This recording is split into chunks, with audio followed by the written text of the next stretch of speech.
being recorded. And then I will let everybody in, and Ashley can handle the rest. So as people are filing in, welcome to everybody that is joining us on this Wednesday afternoon for Controversy at Noon. We're going to talk about why buy Canadian, please buy Canadian, do you buy Canadian, so on and so forth. I've said so on and so forth like a lot this morning already, so I'm going to try to make that be the last time that I say that today. My name is Jason Norman, and I'm with the Writers Guild of Alberta, and I'm going to be the host today for this talk. So welcome to my guests, Jay and Hazel from Book Hug, and Laura from Literary Press Group, and Katie Lafreniere from University of Alberta, right? Is that? Yes. And so when we were talking before I started to hit record, we were talking about how the tariff kind of talk about tariffs in the United States and Mark Carney and the other guy was going off. There was a lot of talk about what that meant for Canadian publishers, the Canadian publishing industry, but also overall just in terms of just what Canadians valued when it came to the stuff that they bought and the stuff that they consumed. So we're not really going to talk about tariffs, but it is just the thing that maybe kind of got this conversation started.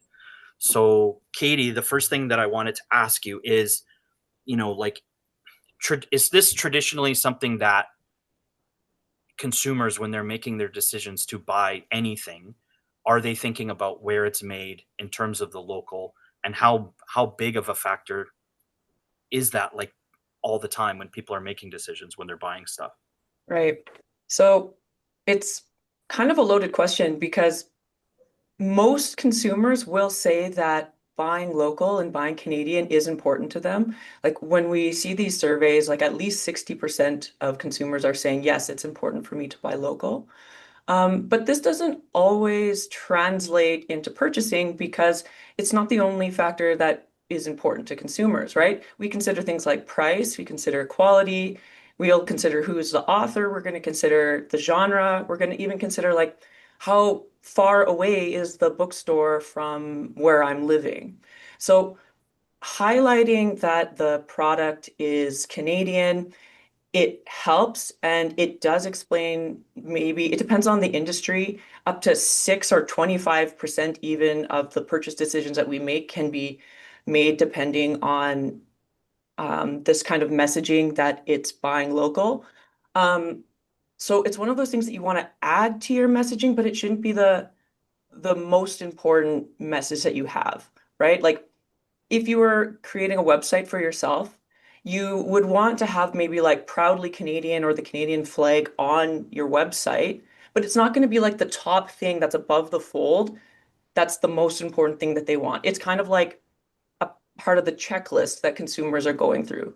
So you want to have your most important stuff there first, and you want to make sure that Canadian messaging is there. It's just not, you don't want it to be like the only thing that is you're trying to use to sell your books or your product.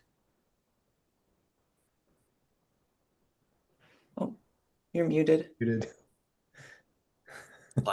Classic error.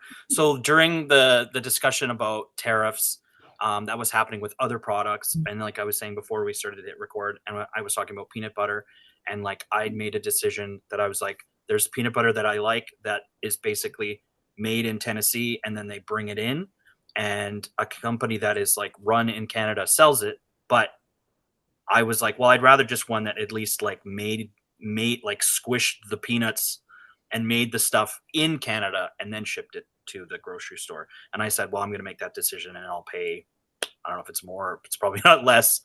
But so when it comes to the decision making that consumers make, like just in general, what are the things that actually are like, we're talking about buying Canadian stuff, but what are the other decisions that people are just making in general when consumers are buying this? Like you can start with staples, but just when they're making their purchasing decisions. Well, maybe I undersold the importance of the proudly Canadian aspect, and there's a couple things I can speak to there. But the thing is with these, it's called the country of origin effect, if any of you guys like to get into the academic research part of it. But it really can be a signal of quality. And so it's one of the reasons why, again, you put it on the messaging, and because quality is, and this is important for like a wide range of products, not just books. Because that's so important, that's why you want to have it there at least as like the minimum on your checklist. Um, it's also kind of important because it sparks feeling of pride and it has memories of like what it is to be Canadian.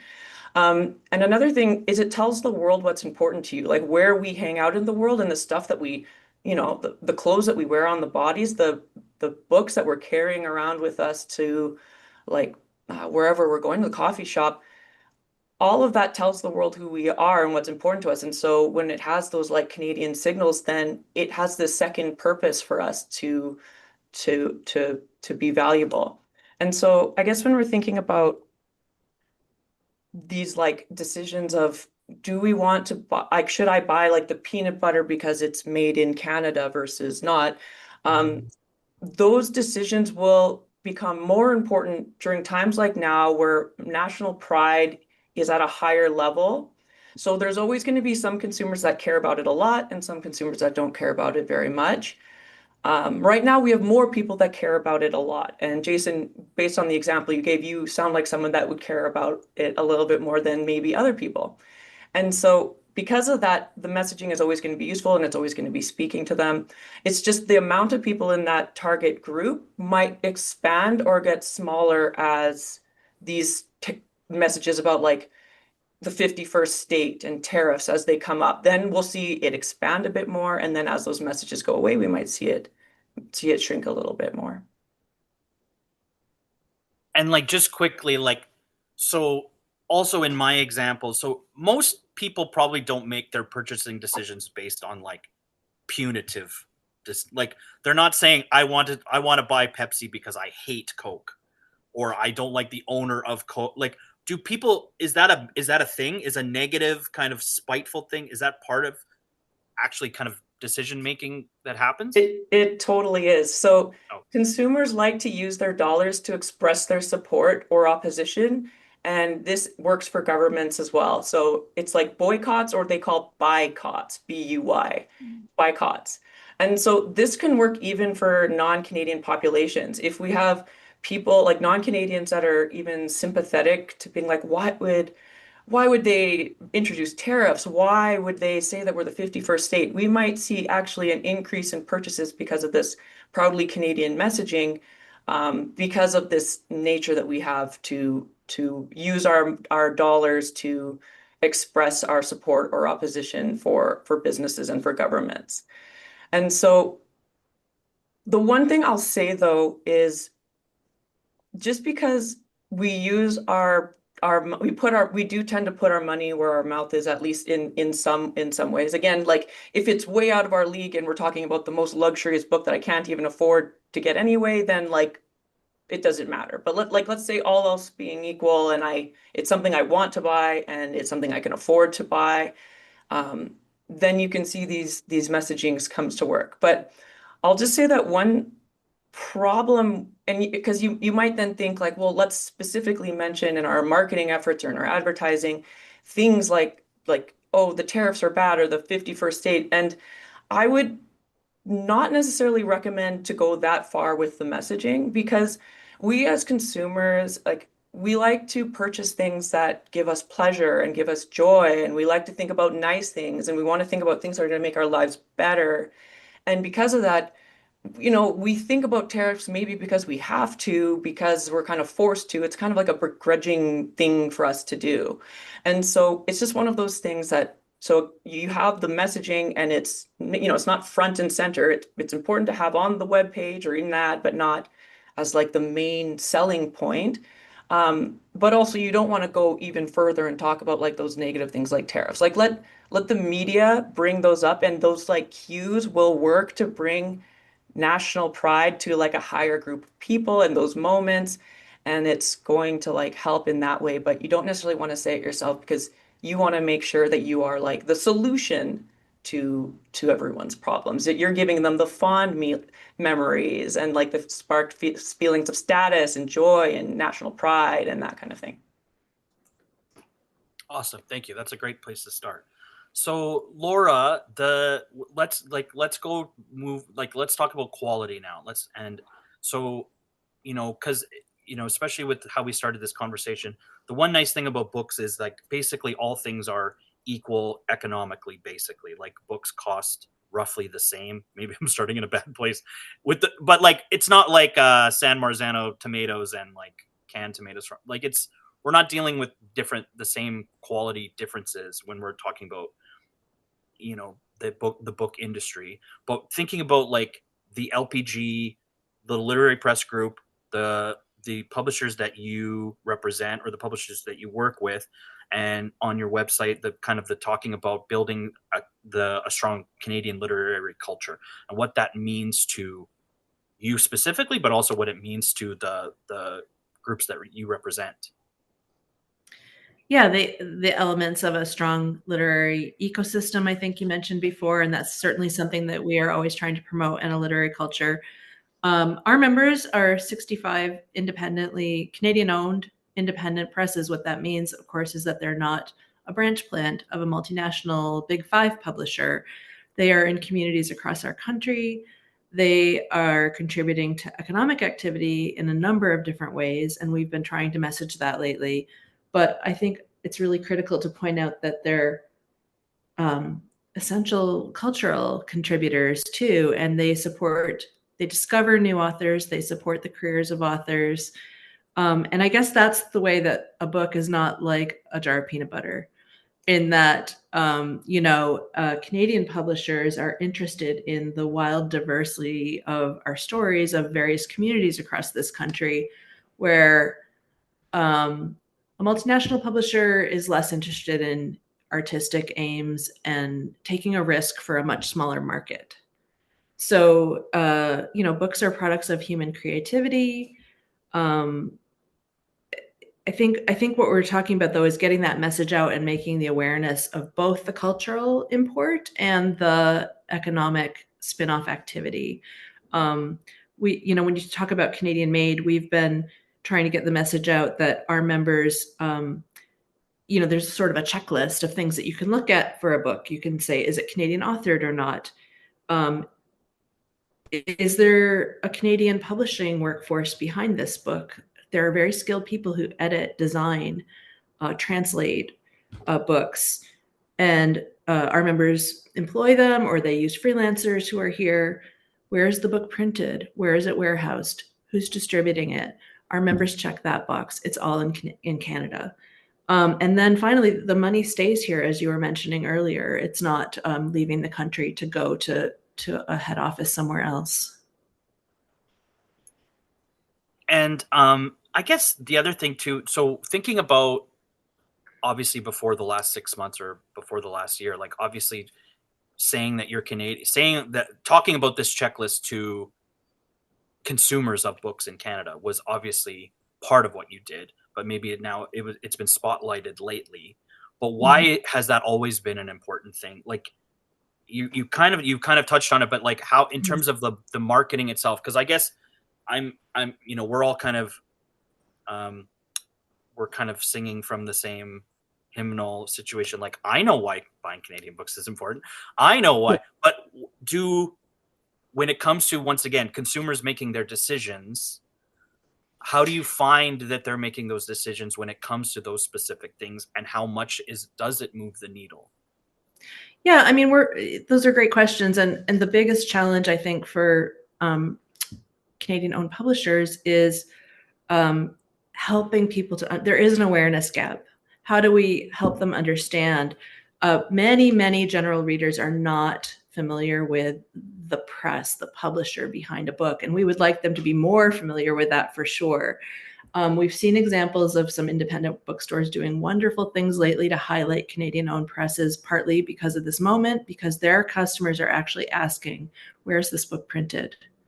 Who wrote it? Of course, as Katie alluded to earlier, books are not cans of tuna. There's a genre that they're interested in. They're going to stay in their genre. There might be an author that they're aware of. But I think the big thing is this is not a take your medicine, buy a Canadian book kind of a message. are you aware that there's this vital diversity of expression and artistic creation in this country? And here are all the various things: poetry, drama, graphic novels, kids' books, fiction, creative nonfiction. And these are Canadian producers making this stuff, and they invest in those stories or those poems or whatever it is. And it ties to curriculum too. Like, you want our students to have Canadian sourced specific materials to learn from. And so I think there's just a lot of awareness building to do, and some people are aware, and it's growing. I had to make notes for later. Jay and Hazel, Book Hug Press, you on your website, you talk about being radically optimistic publishers or people or both. So from the perspective of one single publisher in Canada, the things that you're hearing is this a full head nod, or is there something else to add that is more granular in terms of the experience that you have and why you do what you do? That's an excellent Yeah, question. great question. Yeah. I mean, we're one piece of like a very large and broad and wide and deep landscape of publishing and cultural activity that goes on in the literary world. And Canada is like a super interesting place. Like, if we're going to talk about being a publisher like us, we're actually doing two things. We are definitely involved in what I would call a cultural economy. We are contributing to that economy through the work that we're publishing, but we're also a business. So we have to walk this kind of fine line of providing a cultural product for consumers, and also, bottom line stuff, wanting to make a profit from that, wanting to support our authors through the sale of their books. And the other thing that we haven't really talked about a little bit has to do with the fact we also export our books. We are not just working within the Canadian economy, we're also working outside of it. We have a sales and distribution team in the US, for instance. And we do try to market our books. We sell rights to our books to international markets as well, right? So there is something very interesting about defining yourself as a Canadian in that way. I think, like, we've been told like right now is a very good moment to mark yourself as a Canadian publisher for the Canadian economy that we work in. But we've been sort of like, we've heard things about, through our US distributors, like, don't sell yourself too hard as a Canadian because we won't be that interested in the States. It'll be harder to sell your book, which is interesting because we also publish international authors as well, and we market those into the States, and they receive those very well. Like, if we publish a Danish author or a Norwegian author, those books are received quite well. So like this, there is something kind of curious about the definition of Canada, or even the definition of anything to do with like a nation is kind of a curious place. But I would just go back very quickly just to kind of maybe. Did I go off on a tangent? Well, no, it's fine. No, not at all. I wanted to sort of go back to something that Laura certainly was speaking about in this moment right now, where we are, as one publisher in this larger ecosystem of the Canadian publishing industry. We have for a very long time been quite committed to trying to break down for the general readers out there who might not really have ever wondered, who published this book, or how did this book get published? Because often, of course, we're picking up books because maybe we know the author, or someone has recommended a title. But we for a long time have been trying to break down what we understand to be kind of a probably very confusing industry. Like, maybe our industry itself hasn't always done the best job of actually branding ourselves, and what we do. And I think that, to be fair, I think that's because we're really quietly in the background, always working on behalf of and in support of the authors that we represent. So I think somewhere along the line, we may have not always remembered to take the time to also just reinforce for people, like, what is it to be a Canadian publisher, and what does that mean exactly? So we've for a long time been trying to break that down, but this moment that we're in right now kind of it's really run it home, the need to do that, to just increase that awareness, to help educate not only the general public out there, but also our other stakeholders. Even booksellers have told us they're getting questions from their customer base, but they don't always know how to answer them either, how to talk to their customers about what a Canadian published book is. So we know we have our work cut out for us, all of us within the industry, but from our own little perch as one publisher in the ecosystem, it's something we're really trying to respond to in the best way we can. And that's maybe where our radical optimism comes from. We've always said that it requires a pretty healthy dose of radical optimism to be an independent publisher. But that might be especially true within a small domestic market of Canada that we work within. Yeah, that's excellent. I think, the other thing that when I hear both of your answers is the discussion that we're having is you're not just a Canadian publisher making decisions like for Canadians. You're not providing a product just for Canadians. You're making decisions as Canadians. So you're still business people in Canada. You live in Canada. You either raise a family or you live and reside here and you do your business here. So you're still, all the things that you do is still as Canadian, which means that there is a Canadian perspective to that. So if that means publishing a Danish short story collection or a Norwegian translation or something like that, it's still not just about, and like what Laura said as well, this isn't still a situation about like, take your medicine, like please, like throw a Canadian book on your shelf. Like these things are really tough to get through. It's like you would put your books against any books by American or whatever. It's there's a larger kind of, obviously being an indie against bigger groups is part of it as well. But once again, it's still not just about the things that you're doing that is just because it's Canadian or just because.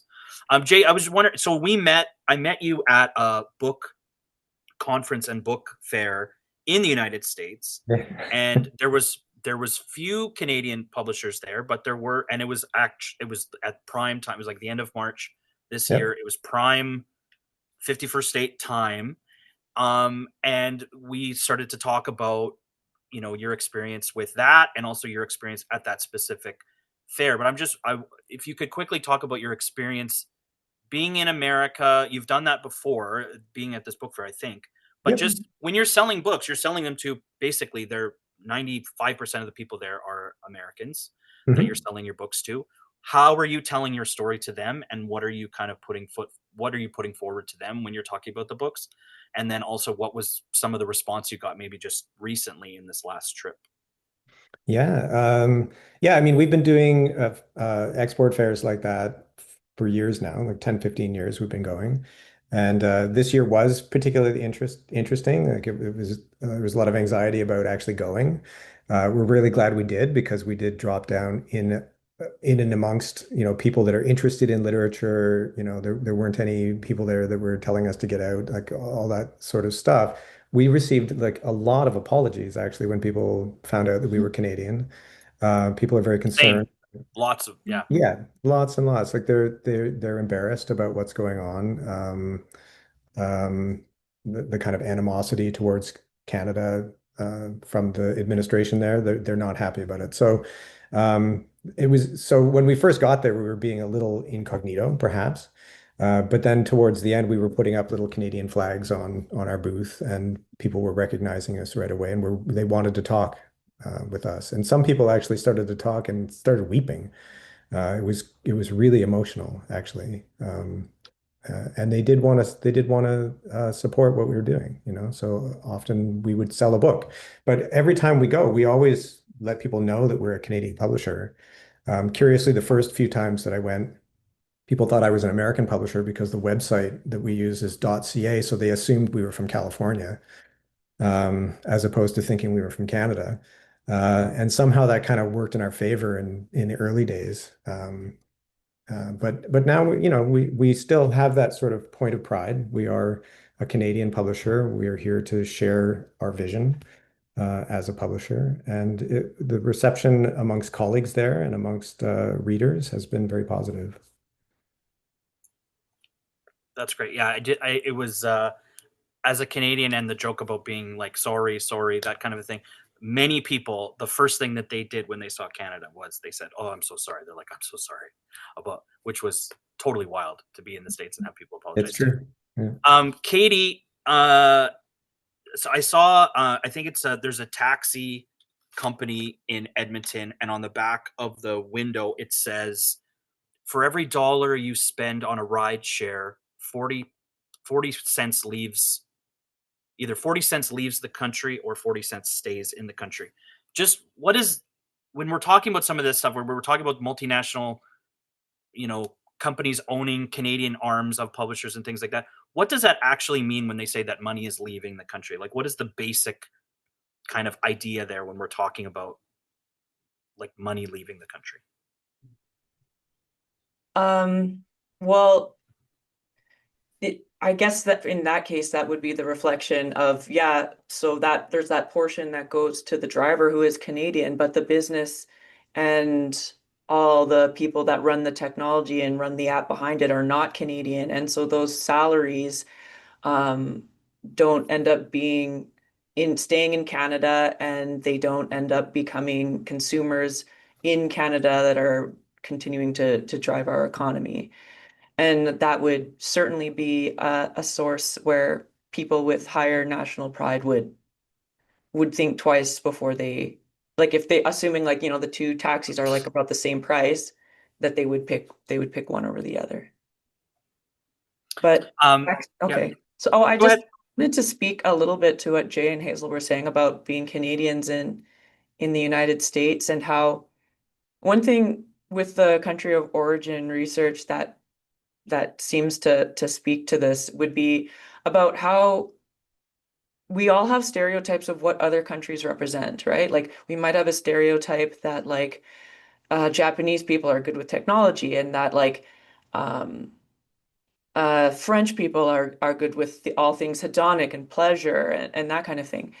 And those stereotypes would then reflect into, like, what we think are, like, the experts in certain book genres and fields. And so we might find that, like, in some, like, a Canadian genre, it would be the question of, well, what are Canadians stereotyped from the perspective of Americans as being, like, good at? And from there, then it would be, you could see that some genres would be more successful than others. And it makes sense with, like, the Danish one doing well, because country of origin, that's a cue of, like, the exoticness of a book, right? And that's something that, if people want to, like, if they're more about variety seeking and those kinds of needs, that would become something that's more important to them. And so I guess just the one other thing that I would mention, and so you were talking about how it's important to, not say that you're Canadian and what it means to be a Canadian, but also it's important to say what we as a Canadian, how it benefits the consumer. So what does being a Canadian author, how does that benefit the American reader? And that would be something that also should come across in the messaging. Yeah, that's great. That's great to think about. And like, I do wonder what outside buyers are thinking when they're thinking about purchasing from Canadian publishers, if they're just thinking about the author specifically, and they're just like, I read this person somewhere else, I want to buy their book, and this is who published it. Something that just came to me super quickly. Do you think so, Jay and Hazel and Laura? Do you think that the representation of the other Canadian art forms, do you think that impacts how people see this specific? So, like, when people think of Canadian movies or Canadian television or Canadian music, do you think that any of those are impacting how they think about how Canadian books are? Laura, why don't you go first if you had something? Yeah, I mean, I'm not versed in consumer research, so I can't really answer that. But I will say that there's a lot of interconnections between these disciplines, and, like, many films and TV shows are adapted from something that was first a book, and so we are intertwined. So some of that programming that they're offering to the world, to their subscribers, started life as a book. So if there's some kind of a synchronicity in how the public perceives it, it could be because there was a book behind it. How oh, how do we want to jump on that? Bear with me because I'm sort of thinking in live time here, but I'm just recalling that just a mere month or so ago, there was a day that was called Canadian Film Day, for anyone on the call who might have noted that. And what it basically meant was that, in cinemas all clear across the country, there were dedicated screens on this one day screening Canadian made, Canadian produced, Canadian written and directed films. And we had the opportunity to attend one screening here in Toronto of a Raptors documentary, which if anyone sees it come out, please do see it. It's amazing. However, it really made us think, well, we don't have a Canadian Book Day. And in the moment it felt like, oh, that seems like at the outset of that thought, like that should be something easy to implement. Yeah. And yeah, we go back to that idea that, oh, but our industry is one that is little kind of known on a wider scale. And it kind of made me realize like Canadian film and television and music and stuff have actually, they're kind of ingrained in people's mind. Like I think as Canadians, we are largely aware of those industries, whether how much we consume of them, it might vary from person to person, but I think generally speaking, people are aware that those industries exist and do take from them what they will. But the publishing industry, I think, is still one that's like maybe not on everyone's immediate radar. Yeah. It might make something like a Canadian Book Day harder to actually kind of start, but it's been something that's really been on my mind of And late. I think actually it might be harder in a literary genre because somehow film and music, somehow the sort of national identity of those things is easier to pinpoint. Whereas with literature, and again, I'm spitballing here too, right? But like I sort of think like Canadian identity as a culture, Canadian cultural identity is really difficult because it's a really large space with very few people in it. And it's one that's like of various geographical locations that make up something larger than the sum of their parts. And I think like other countries, like I mentioned Denmark earlier, that's a much smaller country. It's somehow it's easier for them to crystallize a kind of identity of theirs that's much harder in a country like Canada. The US also, because of its melting pot kind of history, is also really good at sort of creating this sort of singular identity. Whereas like because we are much more open to other things and a broad swath of cultural everything. Multiculturalism is kind of where we're at, then it's much harder to actually identify anything. And to pitch that product as a Canadian, you know. And we often find like when we go to Europe or something like that, they have an idea of what Canada is, but it's from the early 20th century. It's like the Group of Seven and you know what I mean? Like it's the colonial Canada that still is like in their minds there, whereas contemporary Canada is something very different. Anyway, that's I'm not sure if we've answered your question at all, Jason. No, I just thought I was just thinking that Canadian television and film was not always looked at having a certain quality to it. And then, for a while, and then things kind of broke through, and it was always like, well, if something becomes popular in the States, then it became like, so then the idea was that, but the idea was always, when people thought of a Canadian film, they thought cheap. When they thought of a Canadian TV show, they thought cheap. So did some of that, do you think, that was kind of the idea? maybe. Not to go off on that tangent, but like, I was going to let people know that are in the chat that have questions. I'm going to, at about 12:45, I'll start to look at the chat for questions that people have. But I want to talk about money soon. I can't wait to talk about money. But just taking what Jay said, and like Laura, I'm thinking about, so what Jay said is obviously totally right. And we're thinking about, it's hard to define Canada. We don't we don't need to define Canada. We don't need to define what it means to be Canadian, but we do probably want to keep trying to tell Canadian stories, because the alternative, which is kind of like one of the main through points of Canada in general, is that if Canada isn't here, then it's just the United States being bigger. And so do you personally, or once again, the groups that you represent, like, this has got to be top of mind, the idea that you have to keep telling these stories because someone else is going to do it for you, and then it's going to start to get either whitewashed or watered down, or because basically contributing to the conversation is probably the least that we can all be doing in terms of like whatever the Canadian project is. Yeah, I think you raised some really great points. And I mean, to be clear, every book is a specific thing that gets sold. There's a whole marketing cycle that goes into it. There's a lot of creativity, cover design, and we haven't even talked about, the ecosystem for reviews, which is shrinking, and display space in stores. We know that when the books are on the stores, they do actually sell better. So it's not that somebody had an idea about the book, they're discovering them in the store. Discoverability is a huge piece of this. So I'm not sure, like on a title by title basis, it matters if we're saying, we are saying Canadian authored, Canadian printed, et cetera, for our members' programs. But on a title by title basis, as somebody's coming in to discover that book, I will note, though, to get to your point, I think, is that the Canadian Project, our cultural policy for years has invested in Canadian published books. And there's a reason for that. And it is because we're next door to the United States, and nobody, these US publishers are not going to invest, or European publishers, because some of the big five are owned by European firms, they're not going to invest in a specifically, small town story in Saskatchewan or Ontario or wherever. So our literature is important to our identity and to our culture. And there are multiple literatures, there's multiple communities represented, and we want that culture available. We're cultural producers.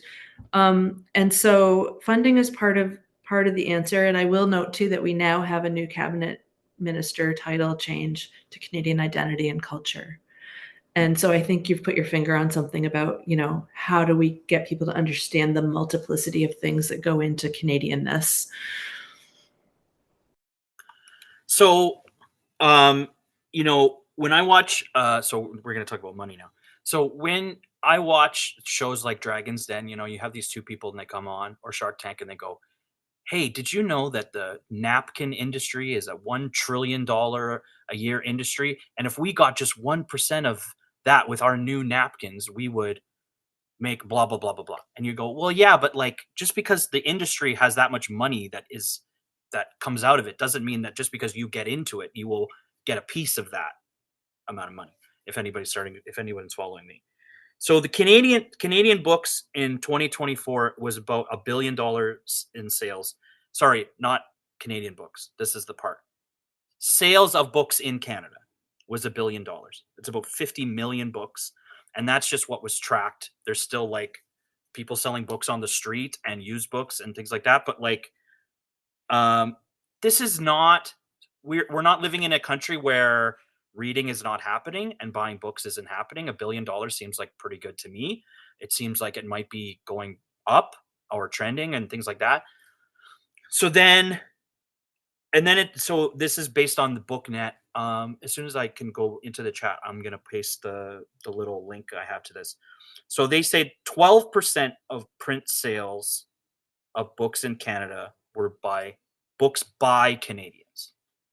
So your first reaction to that from the publishers, or even Katie too, your first reaction, does that seem small or really good, or what do you think? Would you like us to go first, Katie, or would you like to start? You can go. Well, I think it's alarmingly low, and I think that it's very distressing to me, but I will add a further stat to yours from the publishing perspective, that of that alarmingly low number of 12% of books sold in this country being written by Canadians, approximately 5% of those sales are books that were published by Canadian publishers. So that's an even more startlingly low number. So we have a great number of people reading in this country, but somehow or other we have landed in a place where the majority of books sold in this country, read in this country, are not written by or published by Canadians. That's, I think, something that requires, just let me finish. Of course. Well, quite a lot of reflection. Yeah. And all I was going to say is that Canada is actually the most saturated book market on the planet. We have and I'm talking about English Canada. Like we sort of forget sometimes that there's two markets here. But in English Canada, it's the most saturated book market in the world.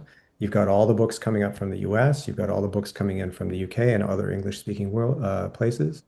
And so it's mostly an export, I mean, an import market. Um, Mhm. and then within that, you also have the presence of the branch plants, which yes, are hiring Canadians. There's Canadian editors that work there and marketers and all that kind of stuff. But the profits, as Laura said, they leave the country. They go to Germany, right? So um, that's sort of the world that we live in, and it's sort of interesting to try and unpack how we got here. Either Laura or Katie, do you have a thought on that number? Can I just jump in, Katie, before you do? I do have one thing that I just want to say, just to kind of amplify maybe the look at the stats, is how important Canadian-owned publishers are to writers, because of that admittedly small market share that we have, 5% of the market, 80% of the book, approximately 80% of the books published by Canadian authors in this country are published by independent Canadian presses. So, there's sort of like, there's a real interest among the presses in discovering Canadian writers and nurturing their careers and taking risks on those writers. And I didn't mean to put you on the spot, Katie, as well, but if you had a thought on that random Yeah. number.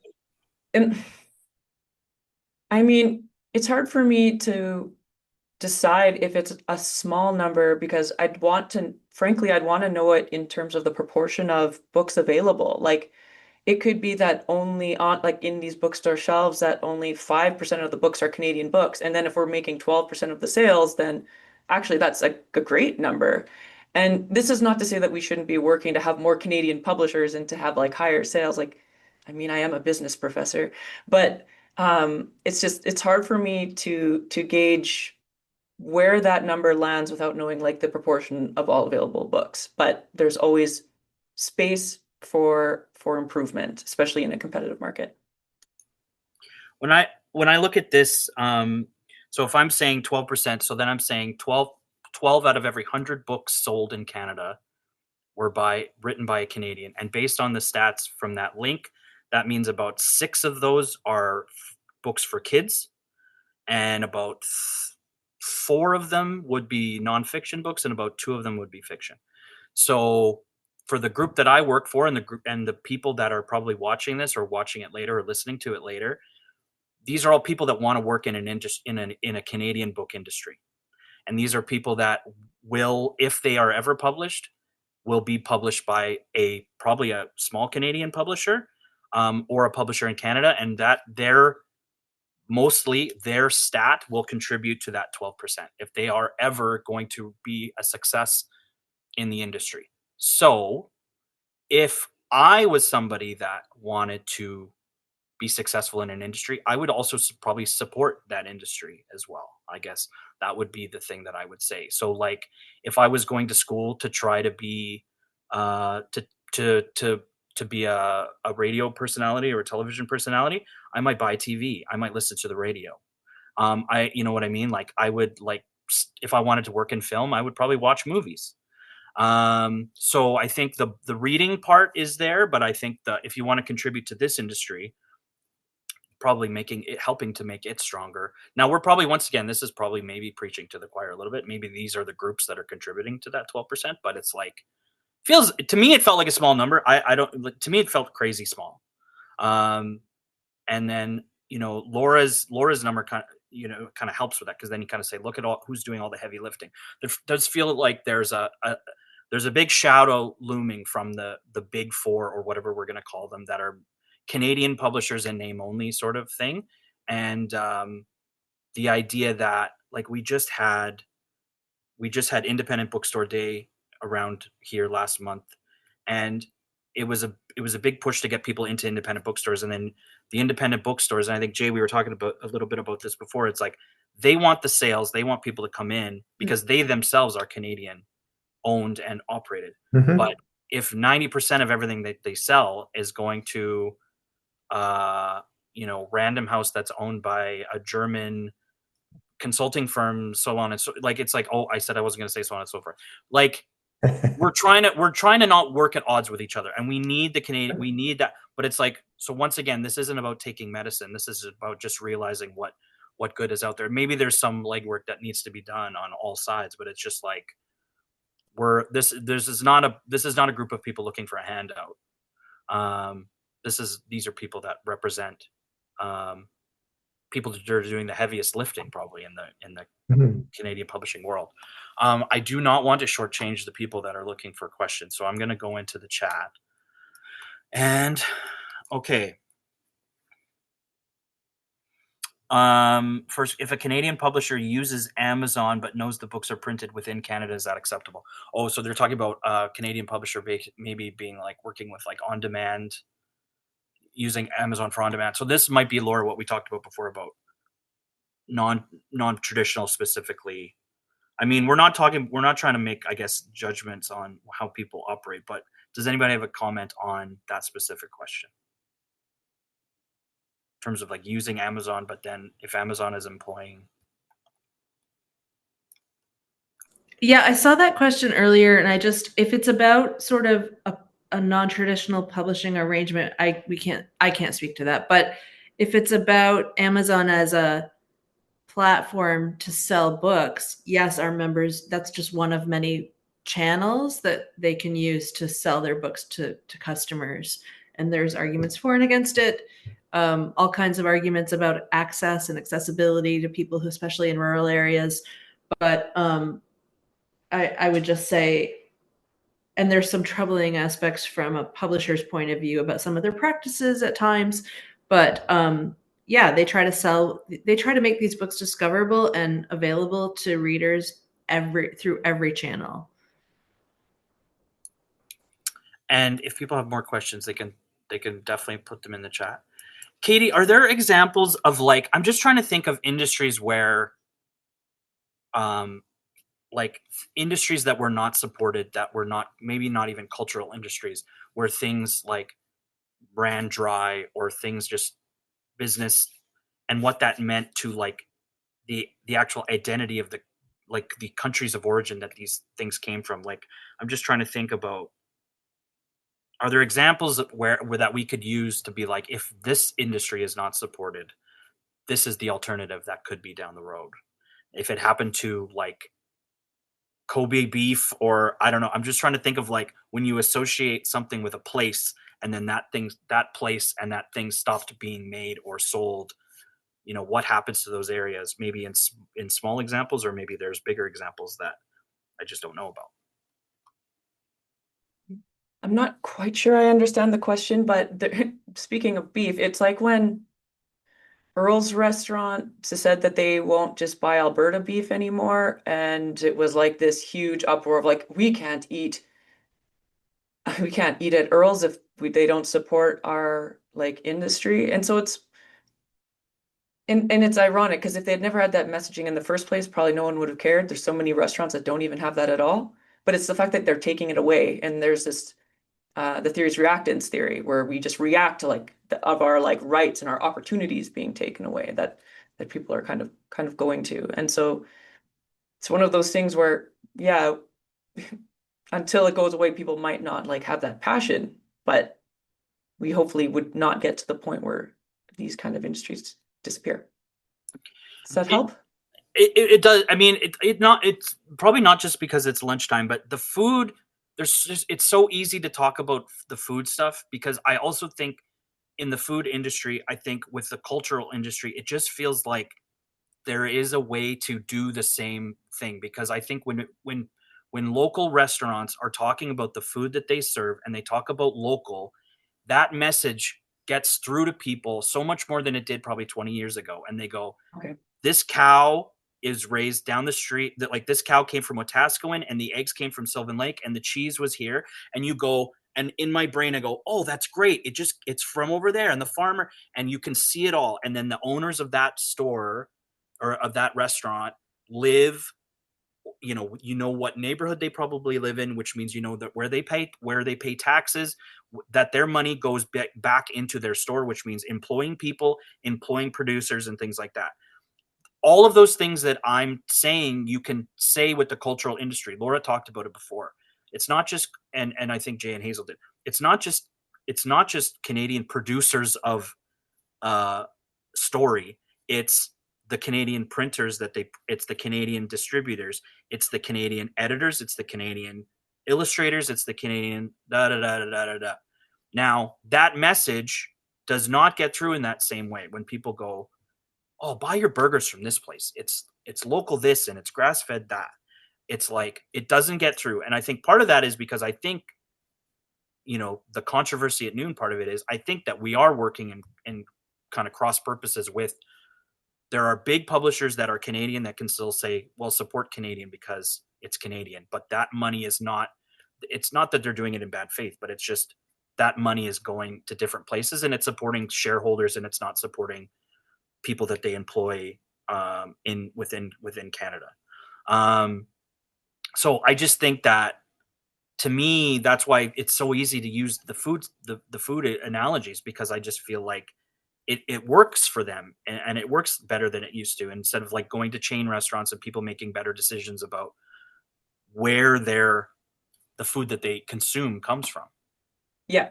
So I see your point now, and I can speak to this. So as the example, if we take what we see in food industry and then we apply it into the book industry. So there's three examples here. One is Wagyu beef from Japan, right? And it all started with being a specific way that they like handled the cattle to make it so that the meat tasted a certain way, and it was a very like specific process. And because of that, Wagyu beef became like this huge thing, and you can't like try to replicate it in other parts of the world.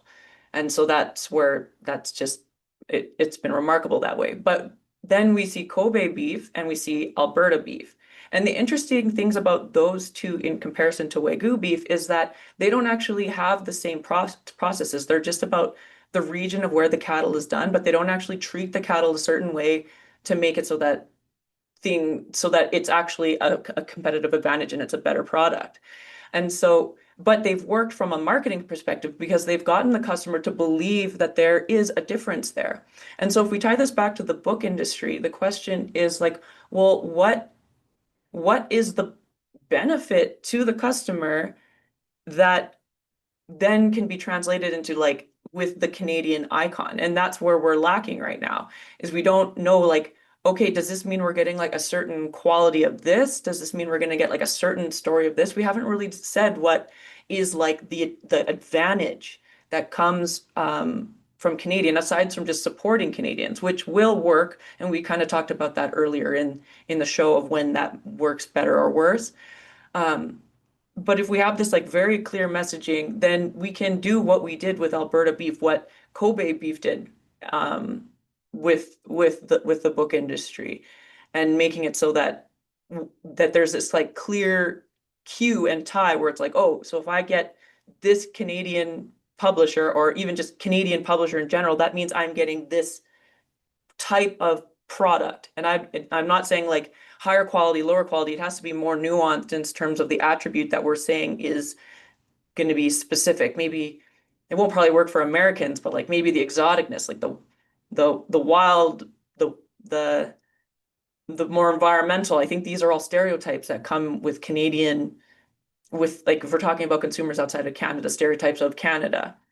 And so if we can like put that into the mind of consumers, and whenever they're looking for that type of product, they would automatically know then, okay, I have to look for that Canadian symbol. I think the irony about the Wagyu beef is that they like massage the cows, but they read it Leonard Cohen poetry, which is Canadian. So a lot of people didn't know that.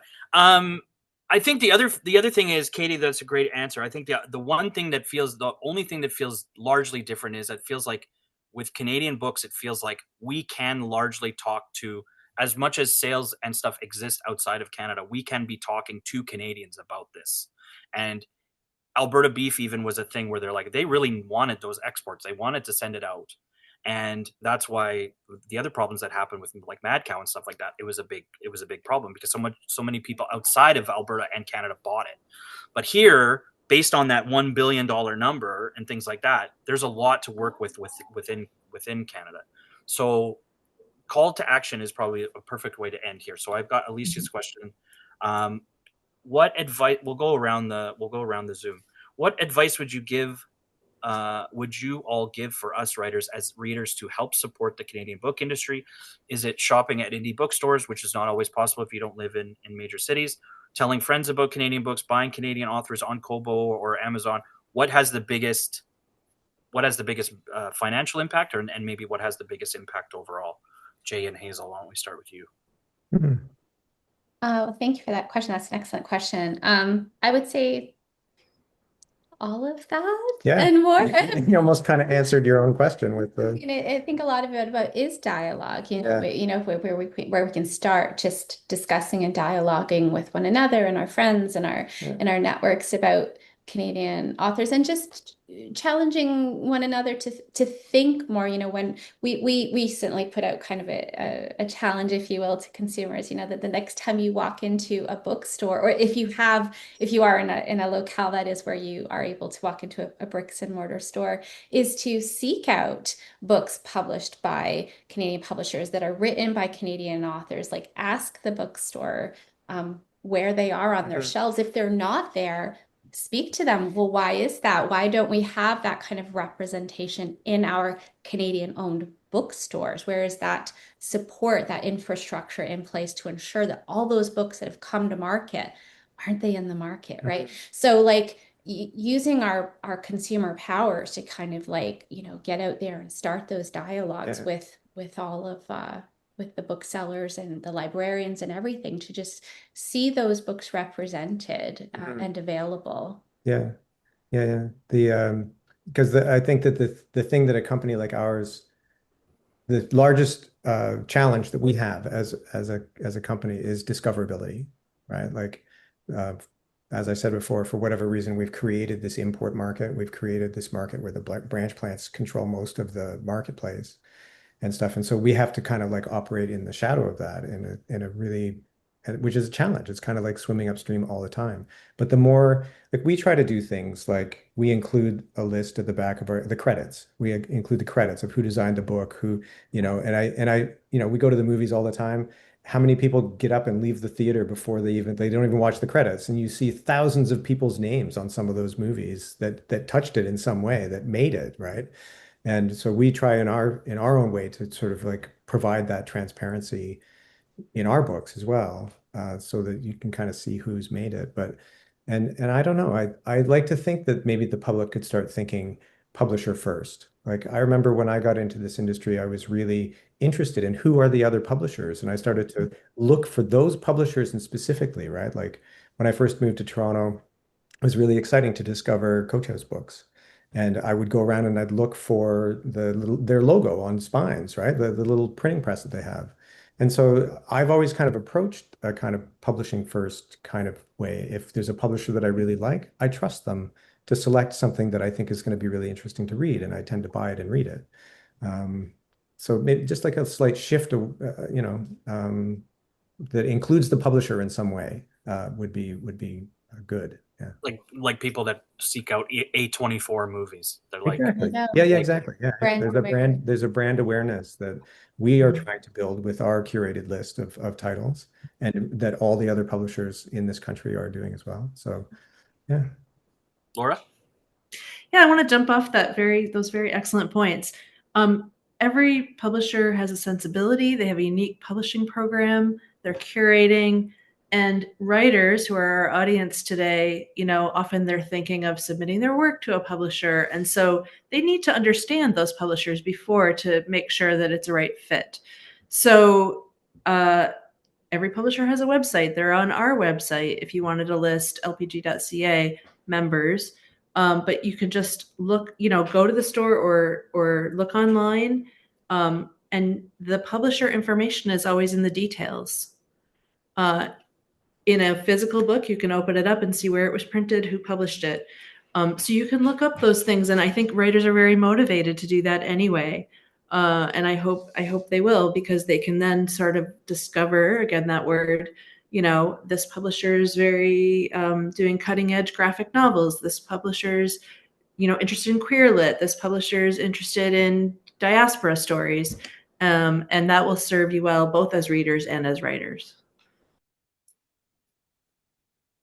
I guess just as a, like, what would benefit them, and of course we're trying to think of like how can we get more people interested so that more people are creating these recommendations and asking for these publishers and books to come, is just in your messaging and when you're talking about it with other people or on social media or with your friends, whatever it is, it's just to take the perspective of the listener and like what's in it for them, what's benefiting them. Like, maybe if I'm talking to Jason, yeah, the moral angle of like you should buy Canadian will work for him, but that won't necessarily work for another friend who just like maybe who's like super into cooking. Like, what are they going to learn by them buying this specific book? Oh, did you know that you could learn from this cookbook how to like cook, I don't know, bison? You know what I mean? Like, try to think of like what's in it for them, and you're giving them what they're learned, what's going to be surprising to them, and that's the perspective that will make it so that they want to seek those out more, and then hopefully there's that, like, drop in the bucket spread effect.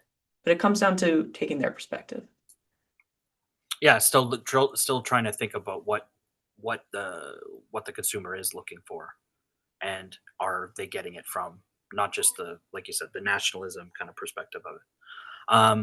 I always tell people, nobody asked me, but if you want, like when Meghan Markle's book comes out, go to the library and get it. And then when the new, I don't know, when the new Pashamala book comes out, go buy it at the bookstore. So like, you did a good job already. You can still read them. You can still read all the stuff you want from Penguin Random House. Just get it from the library. But that's my dumb 2 cents. Thank you everybody for coming today to listen to this chat. I think this was awesome. We're going to have the recording up on YouTube shortly and the podcast channels so people can listen to it and share it and stuff like that. Jay and Hazel and Laura and Katie, thank you so much. This was a fantastic conversation. I really appreciate you taking the time, and yeah, thank you again. And I don't know. I just think it was a big, great chat. So thank you very much. I think it was super important, and thank you, and enjoy the rest of your day. Thank you everyone for watching. Thanks, Jason. Thanks, Thank you, Jason. writers. Thanks, everyone. Thanks, everyone.